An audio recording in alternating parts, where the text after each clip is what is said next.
La revista El Doctor en Casa presenta su programa El Doctor en Casa TV.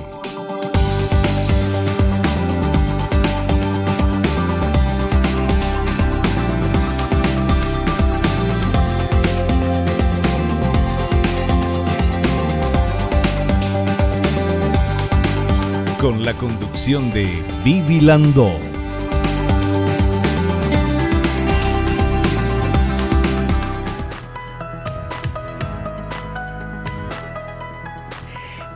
Hola, ¿cómo están todos? Muy bienvenidos. Esto es El Doctor en Casa. Hoy vamos a hablar de procedimientos de estética y belleza integral con nuestro invitado, el doctor Julio Recalde. Él es especialista en cirugía plástica, estética y reconstructiva y también en flebología. Y vamos a ver, por favor, esta placa que habla del tema que vamos a tratar hoy. La cirugía estética hoy en día brinda opciones con resultados naturales para lograr el rejuvenecimiento y cambio de apariencia de diversas partes del cuerpo. Siempre es importante una evaluación previa a fin de proporcionarle al paciente la información necesaria sobre los resultados y realizar un procedimiento que garantice la conformidad en la relación médico-paciente. Este es el tema que vamos a tratar en instantes nada más con nuestro invitado. Y ahora quiero agradecer a estas marcas y a estas empresas que me están apoyando. Muchísimas gracias. Me visten, me peinan, me calzan. De verdad, gracias. Y también hacer un agradecimiento, nuestro ejercicio de la gratitud a Dios, agradeciéndole por el don de la vida, por el amor, por la salud, por la familia, por los amigos, por el trabajo, por los compañeros de trabajo. Y yo quiero agradecerte a vos que estás del otro lado acompañándonos en esta hermosa aventura que es El Doctor en Casa. Bienvenidos todos. Hacemos un pequeño corte, recibo a nuestro invitado y enseguida después del corte ya estamos con el tema procedimientos de estética y belleza integral.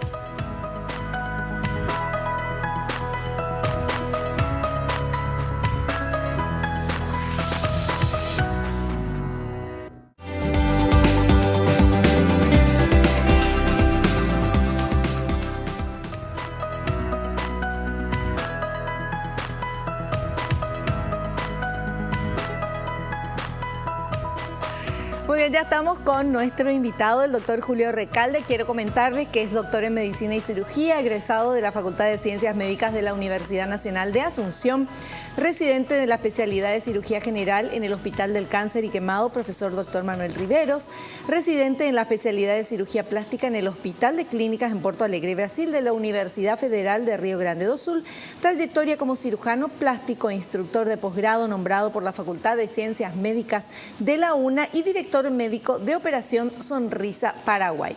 Amigo de la casa, está con nosotros el doctor Julio Recalde. ¿Qué tal, doctor? Bienvenido, ¿cómo estás? Muy bien, muchas gracias, Vivi. Un placer estar aquí, como siempre. Bueno, un gusto tenerte aquí y hoy vamos a hablar de procedimientos de estética y belleza integral. ¿Puedes explicarnos un poquito eso? Bueno, al hablar de integral estamos hablando de todo el cuerpo, ¿verdad? De todas las áreas. Siempre hay... La consulta varía de persona a persona y hay gente que busca los procedimientos de contorneado corporal, hay gente que está buscando rejuvenecimiento facial, ¿verdad? O levantamiento de mama. Entonces, siempre estamos buscando todo lo que le produzca a la paciente el mayor rejuvenecimiento o el mejor resultado posible. Tratamos también de que el mejor resultado posible sea con la técnica o con la salida menos agresiva, claro. ¿Verdad? Y a eso nos referimos cuando hablamos de integral, ¿verdad? Doctor, hay gente que se va, por ejemplo, al consultorio y le dice, doctor, ¿qué me podés hacer? Mírame y ve qué me podés mejorar. Sí, hay un grupo de gente que se va, que está disconforme, pero que no sabe identificar el problema, que especialmente en rostro, ¿verdad? Hay gente que me dice, o me dicen una cosa específica, me dicen papada, por ejemplo, y entonces hay que demostrarles que no es solamente la papada, que se cayó parte de la mejilla, que, claro. ¿verdad? O simplemente vienen y te dicen, ¿qué me puedes hacer? Hay gente que te cuestiona más todavía, que va un poquitito más allá y te dice, ¿qué me puedes hacer sin que me tenga que operar? ¿verdad? Ah, qué buena. Esa pregunta a mí me gustó. Entonces, ahí uno puede ofrecerle la parte de las toxinas botulínicas, los rellenos con ácidos, los rellenos con grasa, técnicas de peeling, láser, las dermoabrasiones, todo ese tipo de cosas que, vamos a decir, relativamente son de consultorio la mayoría de ellas, pero que si el paciente sabe identificar bien el problema le produce un beneficio y una satisfacción importante sin ir a una cirugía demasiado grande. Ya, perfecto. Bueno, y como siempre el equipo de producción trabajó a full y tenemos varios materiales que queremos mostrar, ver y que el doctor nos explique. Adelante con ese primer material. Tratamiento quirúrgico de rejuvenecimiento frontal. Aún con la toxina botulínica, el tratamiento quirúrgico tiene su lugar y puede consistir en una cirugía vía endoscópica, con entrada desde los cabellos de la región frontal, con despegamiento y reposicionamiento de las estructuras de la frente y cejas. Otra opción más agresiva es el estiramiento frontal tradicional, que retira un área de la piel que puede ser pilosa, no pilosa de la frente e inclusive un segmento con arrugas de la frente, especialmente si son muy profundas. ¿Es así? Sí, la frente siempre, hace 20 años más o menos, el tratamiento de la frente era directamente un corte grande, con un gran despegamiento, una cirugía bastante importante por sí sola, ¿verdad? Con el advenimiento de la toxina botulínica, yo calculo que más o menos un 80% de las cirugías de la frente se dejaron de hacer. Y con el tema de la cirugía videoasistida también, ¿verdad? La cirugía videoasistida se hace desde el área de los pelos, se introduce una cámara y desde ahí se va despegando lo que uno quiere tocar y con eso se hace un poquito de tensión. Tiene un poquito menos de agresividad que un gran corte, ¿verdad? Pero se consigue un buen resultado. Y aún así, la cirugía con el gran corte todavía tiene su lugar, solamente que la hacemos mucho menos que hace unos 20 años, ¿verdad? Yo recuerdo de mis épocas de estudiante que prácticamente todas las frentes habían que tocar, ¿verdad? En este momento no había otra cosa, forma, claro. Con el tema de las microcámaras y todo eso, uno puede hacer una buena cirugía sin ir a una agresión demasiado grande y al no ser tan agresiva la recuperación también es más rápida. Perfecto. Muy bien. Bueno, porque nada que ver con lo que estamos hablando, pero me hizo acordar de algo. Se decía que cuando uno hace así con la frente y tiene las rayitas acá, que yo tengo, ahí uno cuenta cuántos hijos uno iba a tener, ¿verdad? Ahora con la historia ya nadie va a tener ningún hijo porque no hay ni una rayita en general. ¿Usted sabía eso, doctor? No, nunca. Esa no me llegó, pero sí, el tema de las arrugas de la frente, ¿verdad? Ahora con los procedimientos de Botox, que por supuesto otra vez depende de lo que uno hace con la toxina botulínica, se consigue una cara completamente planchada y inexpresiva, que tampoco es muy bueno. Claro. O una cara con unas marcas de gestos un poquito menos marcados, ¿verdad? Yeah. Doctor, a eso quería llegar. Siempre hablamos del tema de mejorar el rostro, de sacar ese cansancio, rostro cansado que dan los años, evidentemente, sin necesidad de transformar el rostro o de tener, no sé, un cuerpo de 60 o de 70 y una cara tan estirada como una nena de 12 años. A mí me llama la atención el tema de las actrices brasileras. Yo veo mucho televisión brasilera y las actrices brasileras continúan y tienen 60 y 70 años y sin embargo tienen el mismo rostro de antes. Es como que no envejecieron, pero no cambiaron. Bruna Lombardi, por ejemplo, es una de ellas. A mí me impresiona. Yo veo la película para verla y digo, Dios mío, ¿cómo hacen? Bueno, primero tienen un rostro privilegiado, por eso ya pasaron a ser actrices y fueron... Sí. Bruna Lombardi sigue, si vamos a hablar específicamente de ella sigue siendo un parámetro de belleza en el Brasil, ¿verdad? Ahora bien, el tema está en hacerse pequeños procedimientos para no llegar a la gran cirugía muy agresiva. Entonces puede que ya tenga hecho un lifting, pero hecho, por ejemplo, por partes, una pequeña cirugía hace 15 años, otra pequeña cirugía hace 5 años, y entonces pasa más desapercibido que hacer la gran cirugía de una vez. Claro, el cambio, está toda arrugadita y después aparecer ya. Y eso es muy artificial. Yo suelo ver también actrices de cuando yo era chico, ¿verdad? Que las veo ahora y algunas están muy cambiadas y otras siguen así con un padrón de envejecimiento más o menos adecuado, ¿verdad? Sí. Entonces, podemos hacer una gran cirugía o podemos hacer pequeñas cosas que van contemporizando. Es decir, que como que el paciente parece que no envejece tan rápido. Claro. Y eso es lo mejor, ¿verdad? Con eso podemos llegar a buenos resultados. O sea, no es que es un cirujano que hace una cirugía y que tiene, sino que van haciéndose pequeñas intervenciones. De repente, bueno, acá el ojito, qué sé yo, plim, un poquito acá, otro un poquito allá, de a poco en los varios años. Claro, y los cambios entonces son sutiles, no son unos cambios demasiado grandes, ¿verdad? En el Brasil también había una cantante que para nosotros, nuestro profesor siempre nos decía, nunca hagan una cirugía como esa. ¿Quién era? Se llamaba Elsa Suárez. Sí. Bueno, Elsa Suárez era toda estirada, que tenía las comisuras estiradas y parecía un guasón porque ya llegó al otro extremo. Sí, ¿verdad? Cierto. Entonces... y canta también, cantaba, no sé si vive todavía. Creo que ya no vive más, pero ese era el padrón del no hacer. Del no hacer. De eso no lleguen a eso, ¿verdad? Claro.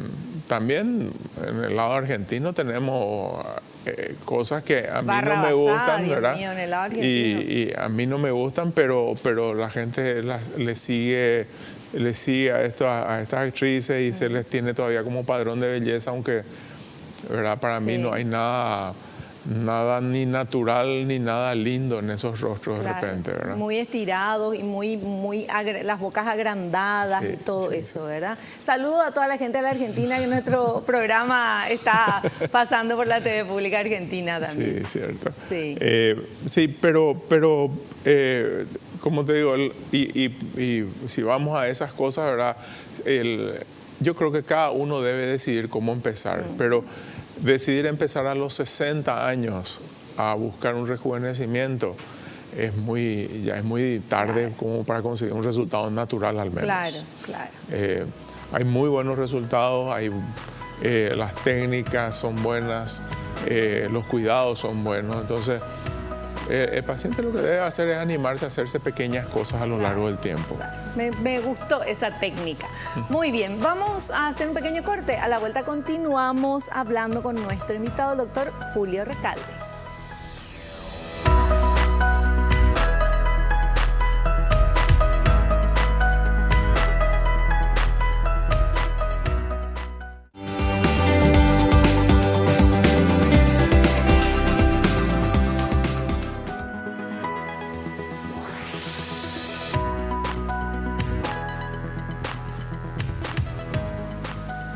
Muy bien, continuamos hablando con el doctor Julio Recalde y vamos con otro. Estamos viendo todos los tratamientos de estética y belleza integral que uno se puede hacer en el cuerpo y en el rostro. Vamos ahora con este otro material, cirugía de corrección de párpados. Esa a mí me da miedo, doctor. Vamos a ver un poco. Cirugía de corrección de párpados. Consiste en retirar excesos de piel, músculos y grasa. Ocasionalmente se realiza un tensado del párpado inferior y en otras se hace un levantamiento de la frente como parte del tratamiento. Se puede realizar bajo anestesia local y sedación. Demora aproximadamente 1 hora. Los puntos se retiran en 6 a 8 días y pueden haber moretones en grado variable. El cuidado posoperatorio consiste en descansar con la cabeza alta, aplicar compresas bien frías y el uso ocasional de gotas oculares. El edema desaparece en un 80% en el primer mes y el resultado final puede demorar hasta 6 meses. La cirugía de párpado es una cirugía muy actual.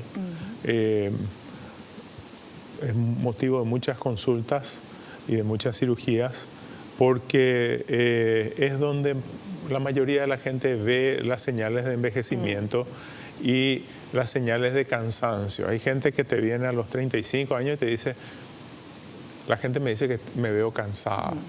Entonces, tiene las bolsas del párpado inferior, tiene muy edematizadas, muy hinchadas o con grasa ya fuera de lugar, tiene un exceso de piel en el párpado superior y entonces se pueden hacer pequeñas cirugías.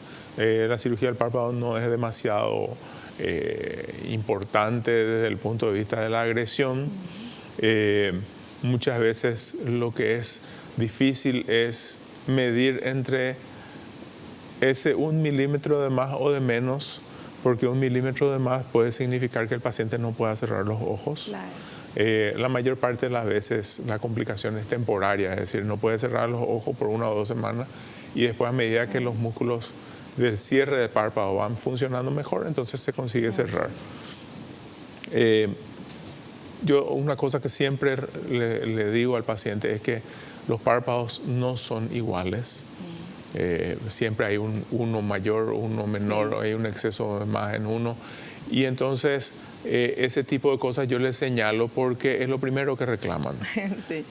Entonces la preparación del paciente consiste en decirle, bueno, tus párpados no son iguales y por lo tanto no van a quedar exactamente iguales uno con otro.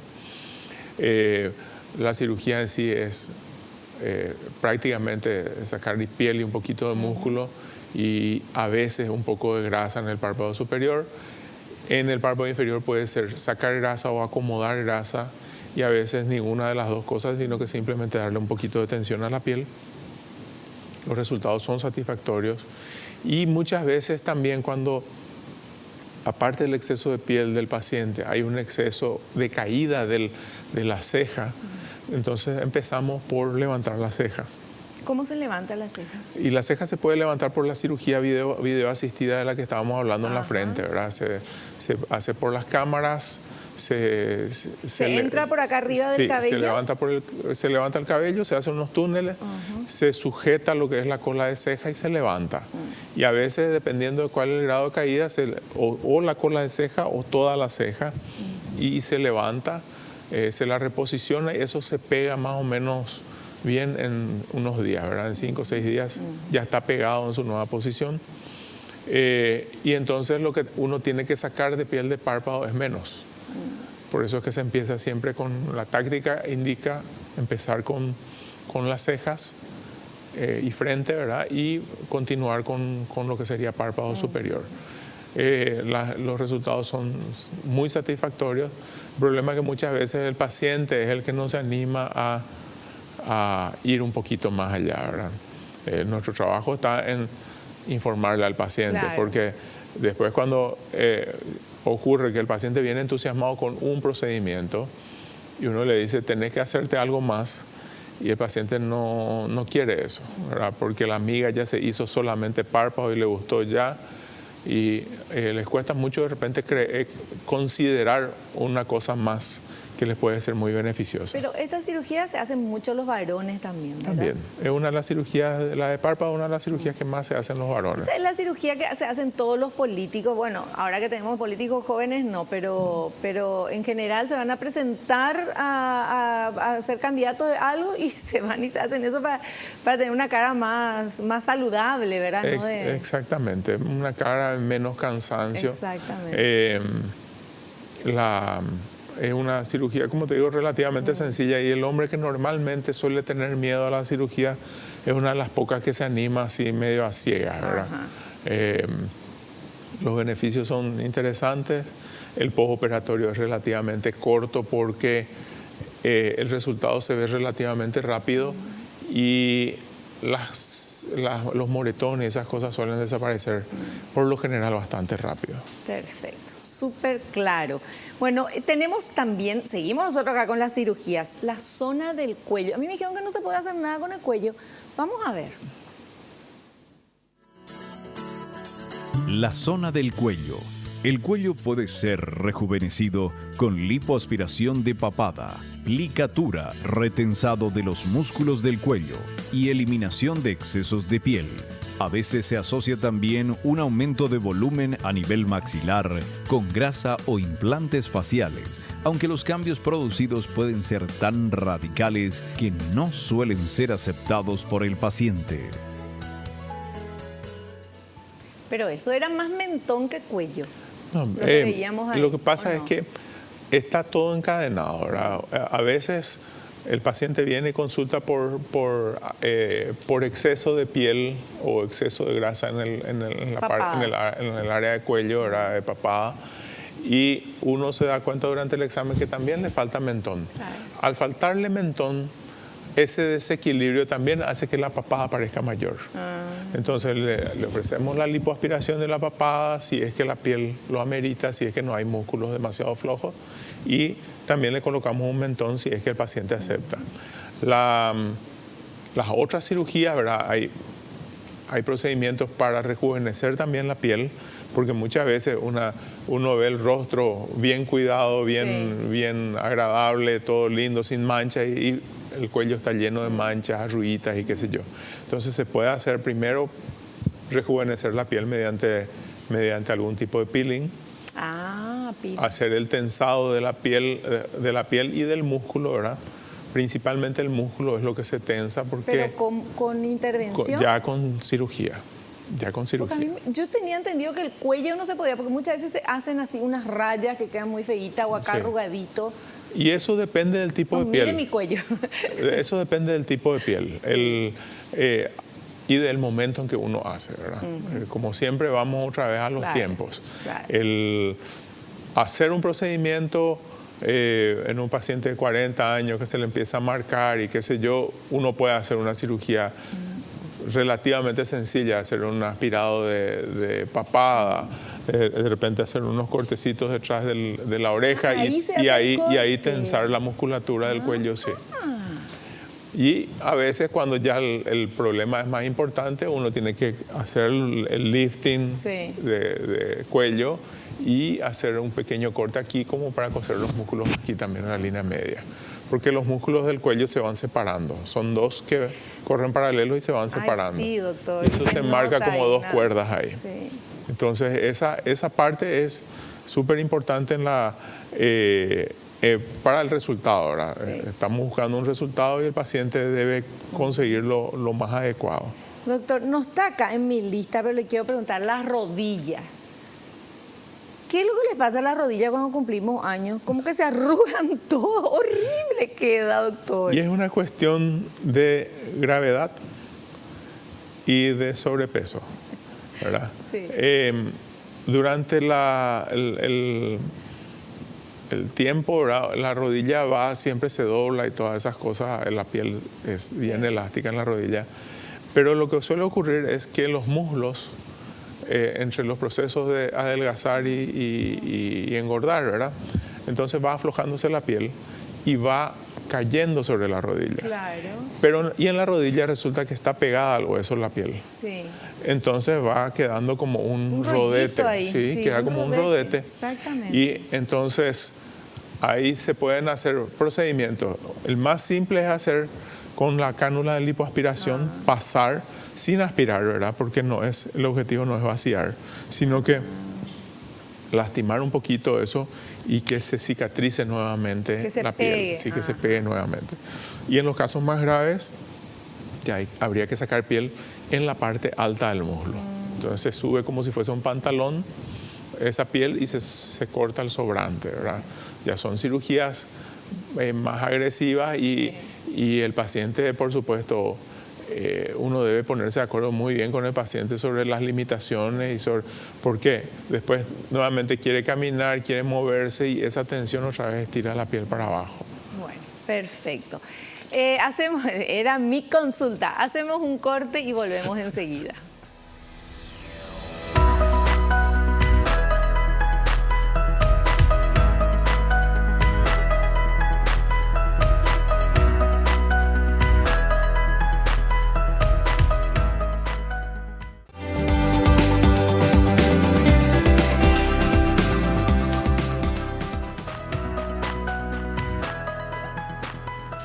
Estoy tratando de convencerle al doctor de que invente algo así, tipo un torniquete ahí. Entonces, vas haciendo así, te vas quedando bien, pero todavía no, ¿verdad, doctor? No, todavía no existe. Bueno, no, pero uno quiere verse bien y me parece muy bien. Estamos aprendiendo aquí con nuestro invitado, el doctor Julio Recalde. Ahora tenemos otro material que habla de los cambios producidos por la cirugía estética nasal. Cambia totalmente el rostro. A ver. Cambios producidos por la cirugía estética nasal. Puede cambiar el tamaño de la nariz en relación con las demás estructuras faciales, el ancho de la nariz a la altura del tabique nasal, el perfil de la nariz cuando tiene jivas o depresiones a la altura del tabique nasal, la punta de la nariz que es demasiado grande o bulbosa, está caída o es muy respingada, las fosas nasales grandes, anchas o respingadas, asimetría y desviación nasal. La cirugía de la nariz es una cirugía que produce un gran cambio, no solamente físico, sino también en la autoestima del paciente. Sí. El paciente al que no le gusta la nariz, normalmente es una persona desdichada, vamos a decirlo así, ¿verdad? Porque nunca está satisfecha y es un área bien expuesta, es lo primero que uno ve. Y a veces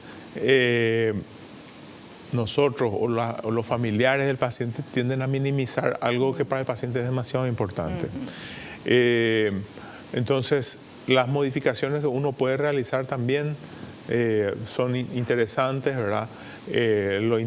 Lo bueno que estamos buscando ahora y que hace 20 años o 25 años no era tan así, es que se busca una nariz natural, ¿verdad? Que no haya tantos cambios como para que se note que está operada. Sí.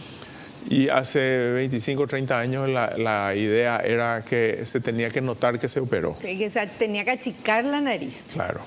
En este momento la tendencia, los americanos como siempre son los que dictan más o menos los padrones, ¿verdad? Es que las cirugías deben ser lo mínimamente destructivas para la nariz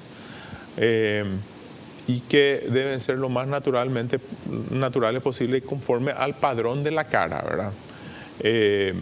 También se habla mucho de aquellos pacientes a los que no hay que operar, que te dicen mejor, este tipo de pacientes mejor no operarlos, ¿verdad? Porque traen muchos inconvenientes.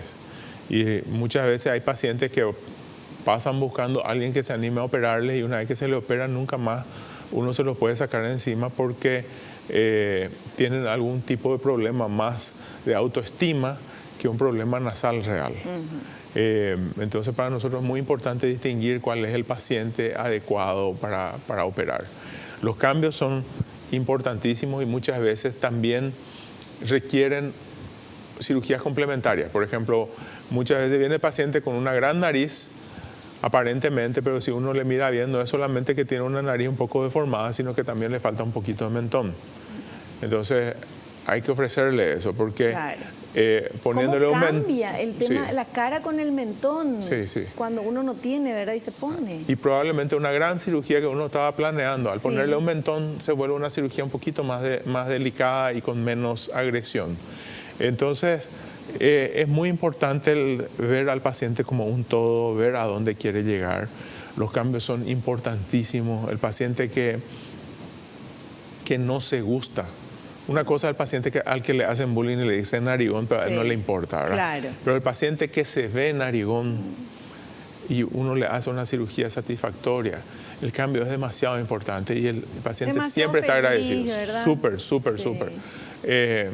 Los cambios son importantes, se animan a mostrarse, se animan a hacer vida social, se casan, toda una serie de cosas que cambian cuando con una pequeña cirugía, ¿verdad? Toda la solterona en fila en tu consultorio, doctor, esperando que salga que se hizo la cirugía y se quiere casar.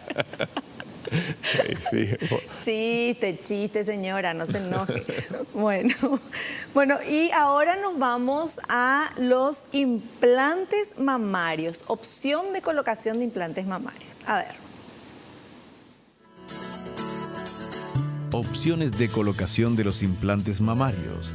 Se pueden colocar de forma habitual por vía transareolar, submamaria o axilar. En raras ocasiones se utilizan otras vías, como ser cicatrices en las reconstrucciones o por vía umbilical. La cirugía demora habitualmente entre 1 y 2 horas y se puede realizar bajo anestesia general, anestesia regional o anestesia local y sedación. El periodo de internación varía de 12 hasta 24 horas y se van retomando las actividades cotidianas de forma leve. ¿Es así, doctor? Bueno, sí. Siempre es muy importante discutir con el paciente la forma de colocación o la vía de colocación, ¿verdad? Una cosa es por dónde y otra cosa es dónde. Claro. Entonces, habitualmente nosotros le recomendamos lo que nos parece de acuerdo a lo que estamos viendo. Si la paciente tiene un complejo areola-pezón muy pequeño, por ejemplo, y quiere un implante relativamente grande, ya le recomendamos directamente poner por el surco, ¿verdad?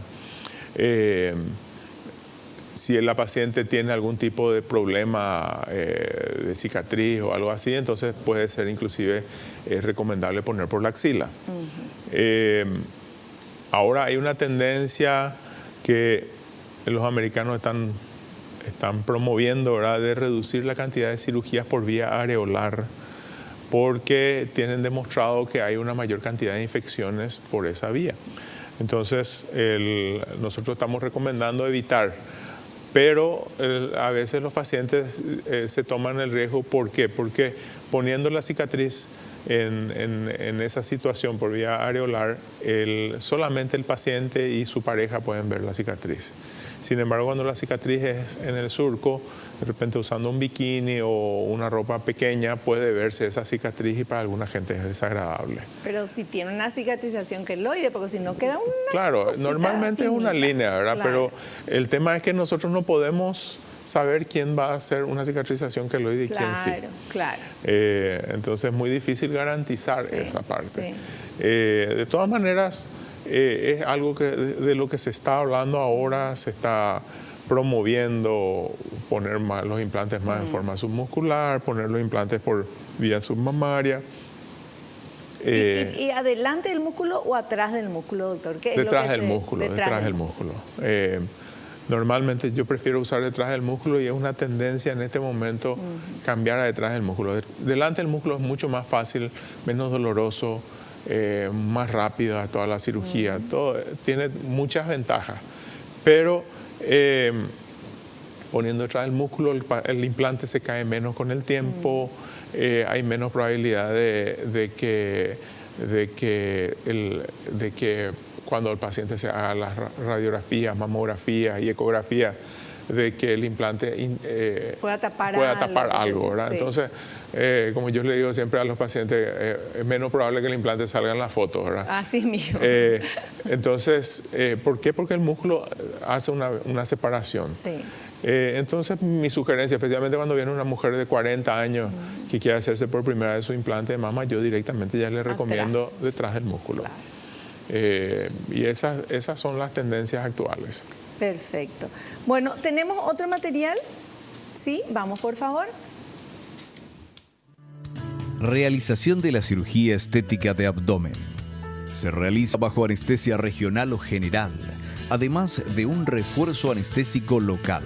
Muchas veces se combina con procedimientos como lipoaspiración en otras regiones del cuerpo, por lo que normalmente se realizan primero esos procedimientos y se finaliza con la cirugía abdominal. La forma y extensión de las cicatrices varía de acuerdo a la cantidad de piel retirada, aunque básicamente una cicatriz se encuentra alrededor del ombligo y otra en la parte inferior del abdomen. Así es. Normalmente las cicatrices, nosotros variamos mucho en la forma de la cicatriz porque acá tenemos que usar un padrón diferente a lo que se usa en otros lados, ¿verdad? Normalmente nosotros tratamos de dejar la cicatriz horizontal, como siguiendo como una cesárea ampliada, vamos a decir. ¿Por qué? Porque el tipo de bikini que usa la mujer aquí en Latinoamérica es un poquito diferente. Sí. No solamente es más chiquito, sino que normalmente es más de cadera. Ajá. O sea, es más bajo. Claro. Y sí. normalmente si uno ve en los libros y todo eso, lo que presentan los americanos normalmente tiene un patrón en B. Porque ellos suelen usar por encima de la cadera. Tipo bombachones usan, sí. Suelen usar unos bombachones o unos bikini en B. Sí. Entonces, toda la cirugía se diseña en base al tipo de ropa interior que se va a usar. Y esa siempre el cuidado que nosotros debemos tomar, ¿verdad? Hay veces que no podemos, por las situaciones específicas de los pacientes, no podemos elegir tanto, ¿verdad? Y a veces también tenemos que irnos, de repente está con mucho sobrepeso el paciente y tenemos que ir más lateral de lo que en principio se plantea, ¿verdad? Pero... Perfecto. Bueno, y ahora llegamos a la lipoescultura. A ver...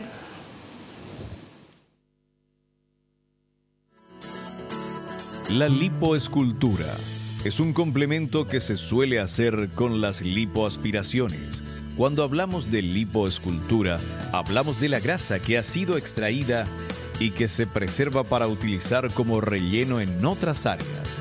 Es popularmente conocida por ser utilizada para rellenos glúteos, pero se utiliza casi en cualquier lugar como relleno de aumento y a veces para simetrizar mamas o camuflar defectos, sean naturales o producidos por otras cirugías.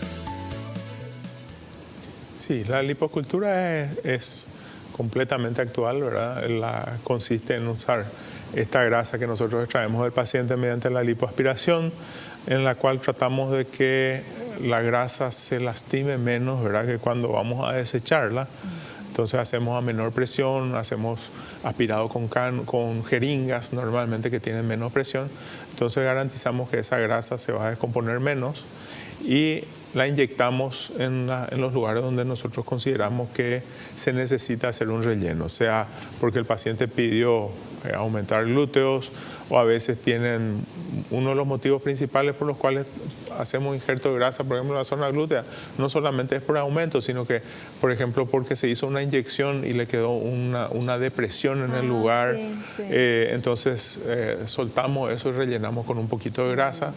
O, por ejemplo, pacientes que ya han sido operadas previamente con lipoaspiración y que quedan con algunos pozos. Entonces, se les suele poner esa grasa ahí en los lugares donde necesita. Y también se utiliza mucho en cirugía de implante mamario cuando de repente una de las mamas, por ejemplo, quedó un poquito más grande o hay algún defecto durante la cicatrización, entonces se rellena con un poco de grasa y de esa forma se hace un camuflaje sin tener que hacer una gran cirugía. Perfecto. Bueno, tenemos que hacer un cortecito a la vuelta, tenemos consultas de ustedes para nuestro invitado.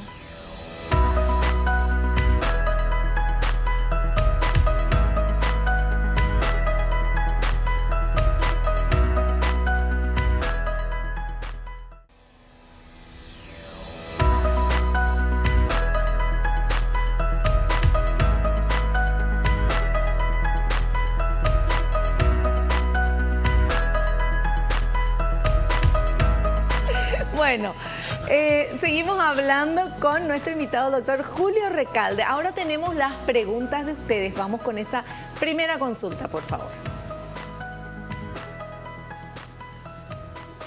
Belén de Mariano Roque Alonso dice, ¿el implante mamario afecta la palpación en el autoexamen de mama? Qué interesante. Bueno, el autoexamen de mama normalmente se recomienda inclusive ya antes de la colocación de los implantes, ¿verdad? Donde más interferiría sería si el implante está puesto en forma subglandular y si el volumen de la mama es muy pequeño, ¿verdad?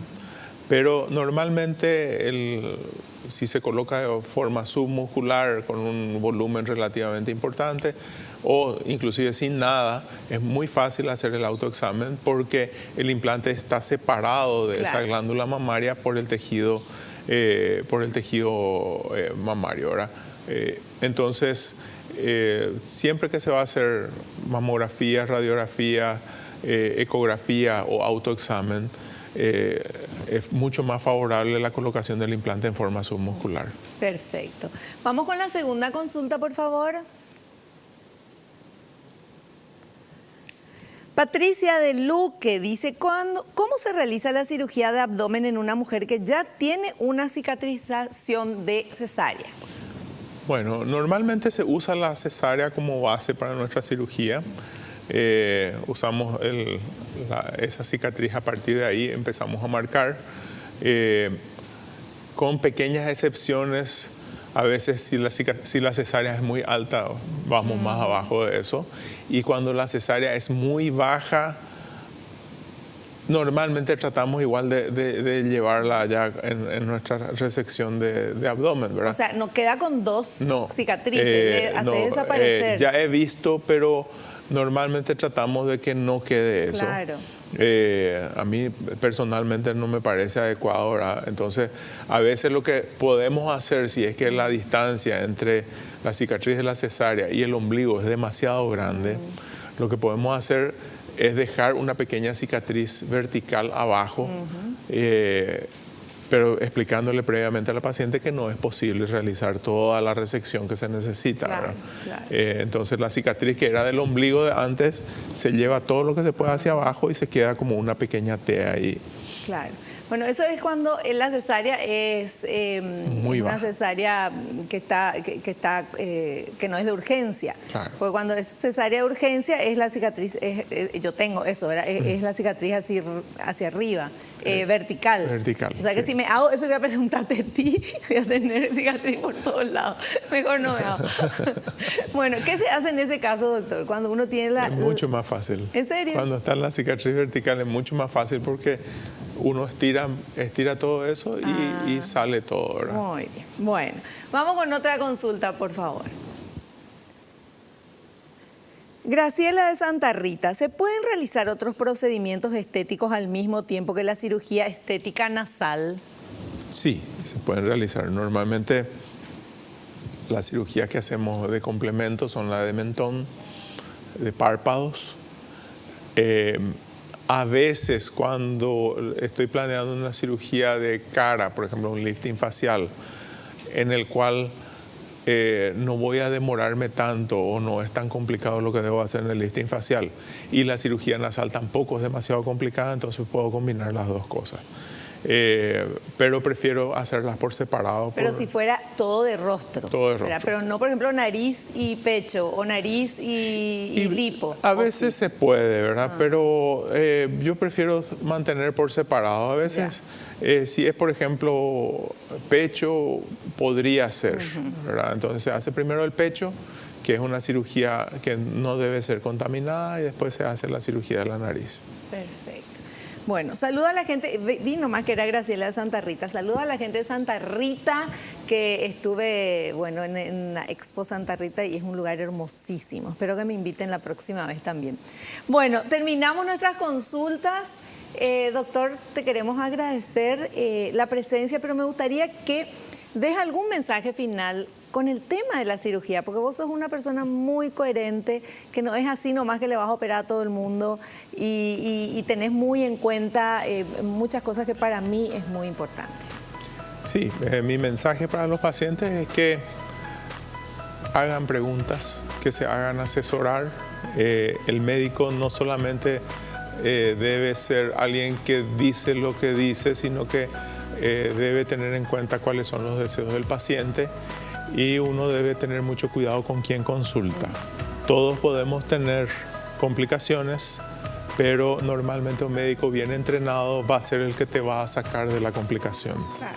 Entonces consulten, pregunten y aunque el precio es importante, no es lo más importante. Así que esperamos las consultas siempre.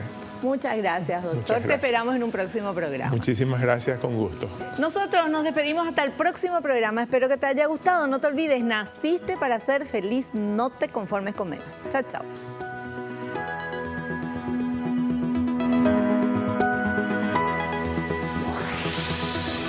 La revista El Doctor en Casa presentó a Vivi Landó en el programa El Doctor en Casa TV. Fue una realización de Alicante.